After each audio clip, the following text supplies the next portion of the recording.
تلقى الوسط الفني ببالغ الحزن والأسى وفاة ابن الفنانة راضية منال بمستشفى مصطفى باشا الجامعي بعد صراعه مع مرض السرطان. ويذكر أن ريان ابن الفنانة راضية منال يبلغ من العمر 21 عاما، هو أصغر أبناء الفنانة، ولقد خضع للعلاج في أحد المستشفيات خلال الأشهر القليلة الماضية بعد اكتشاف إصابته بمرض السرطان الذي أنهى حياته، حيث سارع عدد كبير من الفنانين في الوسط الفني إلى تقديم التعازي للفنانة راضية منال بوفاة نجلها. بحسب ما كتبه عمه يزيد ببالغ الحزن والأسى: تلقيت خبر وفاة ابن أختي وصديقتي فنانتنا راضية منال، الله يرحمه ويعطيك الصبر. ومن جانبها نشرت مفيدة عد: الله أكبر، إنا لله وإنا إليه راجعون، خبر نزل كالصاعقة، لا حول ولا قوة إلا بالله، ربي يرحمك ويا رب يصبرك يا أختي وحبيبتي راضية، دعوتكم بالرحمة.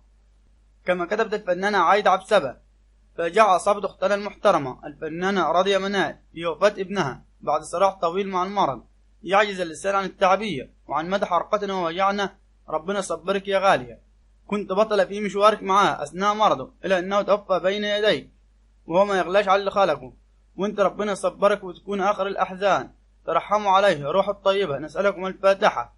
وفي الأخير شكرا لكم والسلام عليكم ورحمة الله وبركاته.